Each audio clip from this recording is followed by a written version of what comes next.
Hey guys, this is Tom Kalinoski here in Westchester, Pennsylvania, and the importance of this video, I think, is to explain the differences between Bahas and hearing aids. I had been wearing hearing aids since age 4 due to a genetic deformity, and many of you out there might be considering a hearing aid, but you know are some other alternatives which might work better for you depending on your condition and your type of hearing loss. Now, because I was born with a conductive hearing loss, I did well with hearing aids most of my life, from age 4 until up until about, well, age 45. And it wasn't until then that I realized that there were better alternatives. And one of the devices that I turned to and found to be much better than hearing aids were the bone anchor hearing aids. So I went to Johns Hopkins and was evaluated for better hearing aids at the time when the doctor there had mentioned to me that there was a better alternative. Well, I'll be honest with you, at that time I thought that was, hearing aids were the best type of thing I could get to improve my hearing.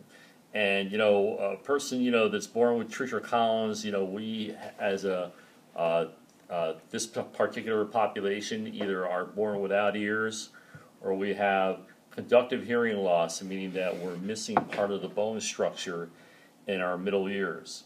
But Bahas are also good for people with all other types of conditions, whether it be Meniere's disease, or you had single-sided deafness, or you maybe had an acoustic neuroma, or some other cancer in the skull, or a sudden hearing loss due to another condition or disease.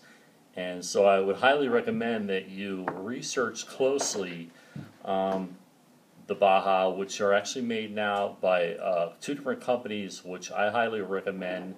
Now I wear what they call OTICON, Oticon Medical, and they're out of Somerset, New Jersey. And after wearing a Cochlear America's Baha, which was fine at the time, it was much better than wearing hearing aids. I found that after doing more research and talking to more people, that this particular Baha was even better. So for those of you that are considering, whether it be a hearing aid, if you have conductive hearing loss, or if you wear hearing aids now and you find that they're just not working well enough for you because for whatever reason you might have that feedback that's common with hearing aids, or it could be that you're tired of having to change the tubing because moisture collects in them on a regular basis, and you have to have that tubing changed pretty often due to the temperature changes. So it often requires regular maintenance by your audiologist, meaning that you have to pay out more of your own hard-earned money to have that maintenance done. So the beauty of wearing a Baha is that it's fitted and calibrated towards your specific hearing loss, and you can always go back and have it recalibrated wherever you had your evaluation done. Normally, Baha fittings and evaluations are done at a reputable hospital or an audiologist that's had at least 10 or more years of experience with bone anchor hearing aids.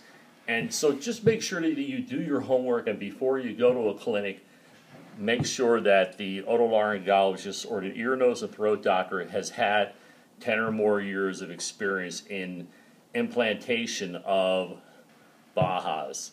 The surgery normally only lasts to an hour to an hour and a half, and basically it involves you being put out with local anesthetic, and you're put to sleep.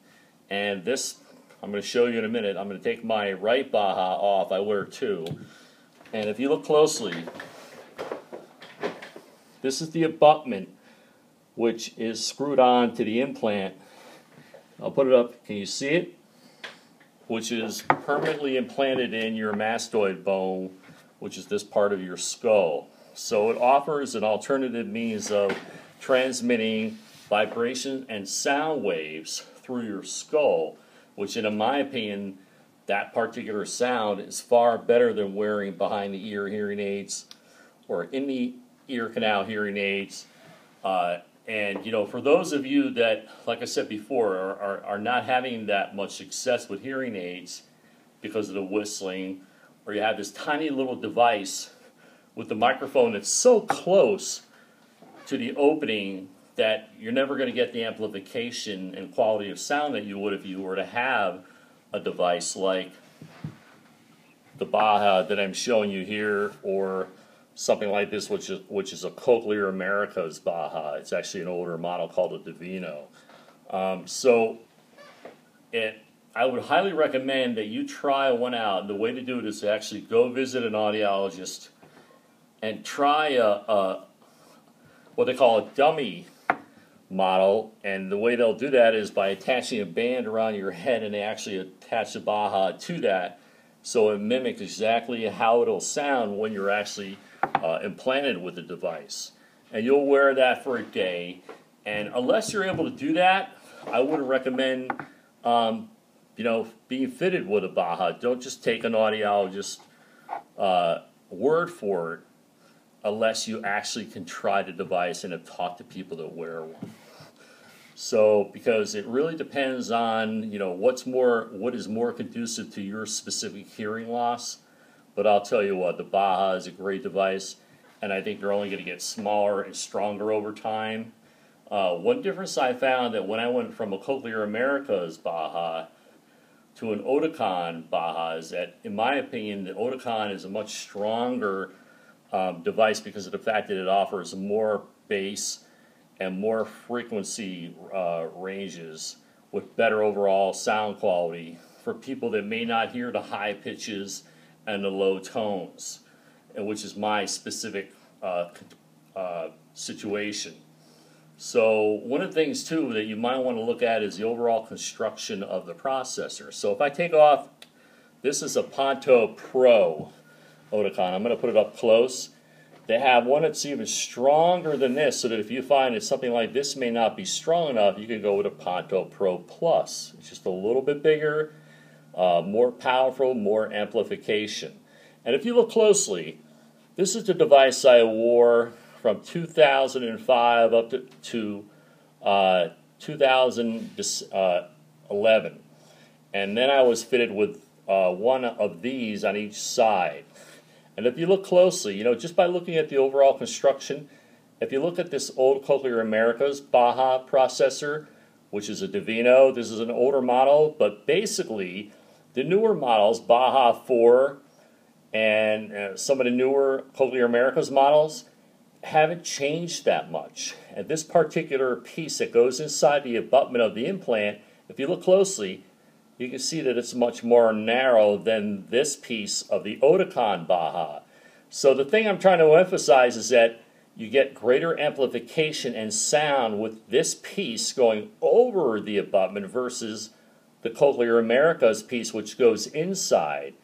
Now, the other thing that I found was interesting too recently after talking to my colleagues is that Cochlear America's has now made an abutment which fits inside the implant, which cannot be changed unless you have surgery. So what that means, basically, in a nutshell, is that you're limited only to using from there on Cochlear America's Bahas. Whereas the beauty of Oticon Bahas is that the piece here can be fitted over either a Baha, a Cochlear America's abutment, or an Oticon abutment. So this can be fitted, the Oticon Ponto Pro Baha can be fitted over any type of abutment made by any other manufacturer. So basically what that's telling you is that Oticon wants to leave it up to you to make that choice as to what's more suited for your hearing loss, which I think is admirable. So consider that, and if you have any other questions, I don't want to drag out the video for too long, but I think it's going to be a very important thing to consider when making your decision. And so if you have any other questions, you can contact me on my email at tkalinoski@comcast.net or at thomas Kalinoski, KALINOSKI @gmail.com, and I look forward to hearing from you soon. Have a great day.